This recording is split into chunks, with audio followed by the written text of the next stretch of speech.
James just told us, John Larson is the United States Representative for Connecticut's 1st Congressional District. And on March 5th, 2009, he introduced a bill that endeavored to institute a national carbon tax. A day later, the New York Times reported his idea is to set a modest price on a ton of emissions, gradually increasing it each year until the desired reduction in heat trapping gas pollution is achieved.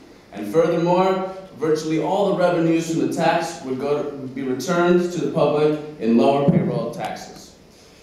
We create price certainty without any new bureaucracies or complicated auction schemes, Larson argued at the time. But more taxes were not popular in the existing political climate, and still today, the notion of increased taxes would likely spur a cascade of dissent.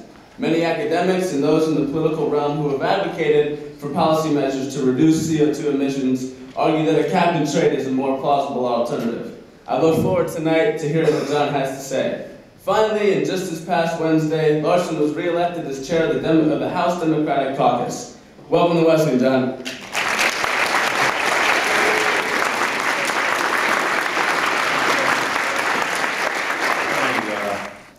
Briefly described the bill that I am the proud author of, which is the Energy Security and Trust Fund Act.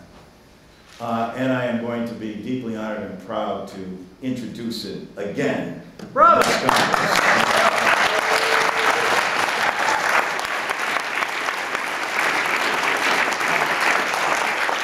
I think you pretty accurately described the issues that we face, Jeremy, and but I think it's clear that what people expect, especially those who I've talked to in the business community, is, and also individuals, what people want is certainty.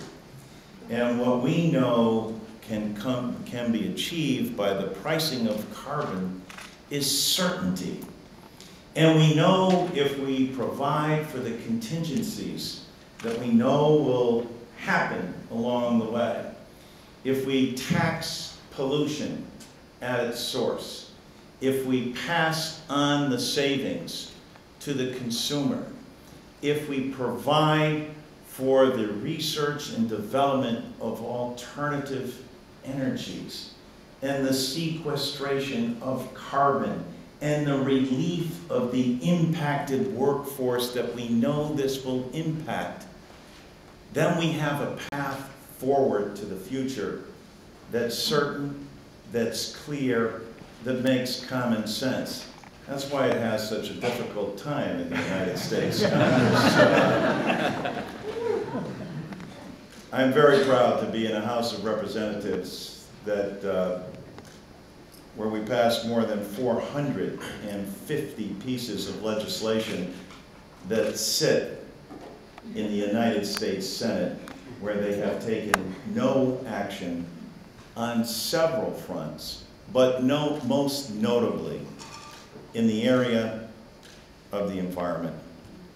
And the great irony is that these are job creation alternatives that the country desperately needs.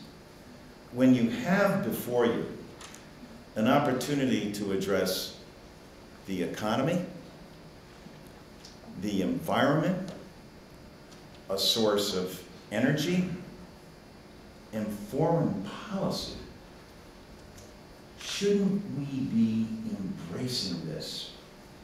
I know that Vice President Gore is sad that he can't be here and sent a letter to you. And what Al Gore had to say about pricing carbon, I think, is spot on. We ought to reduce taxes on the things we need, such as wages, and raise taxes on whatever is dangerous to us, such as pollution and resource depletion.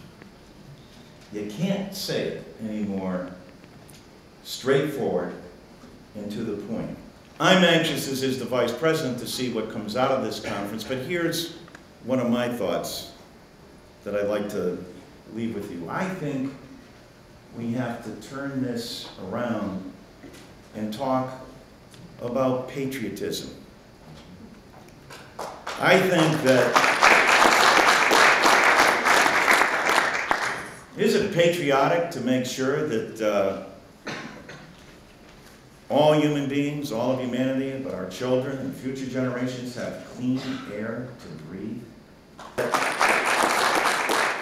And to understand our dependency on fossil fuels, and to understand the interconnection between fossil fuels, pollution, the spoiling of the environment, famine, pestilence, and war.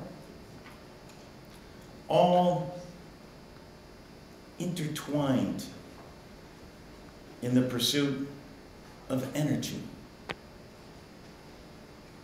We have an opportunity, America, to stand up as patriots and say, with this issue, it's not just the environment, as important as the environment is to all of us, but it's also about our very economy and embracing alternative forms of energy and thereby putting Americans back to work, thereby aiding and abetting the economy with the technology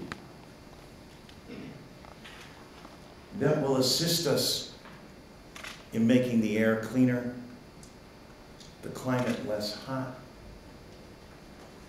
and solving our dependency on foreign oil. Alternative energies that will be developed. My God, if we can heat and cool the space station and provide the portable drinking water and bathing water there, can we get people back and forth to work here in this country and heat and cool our buildings? Yes, we can.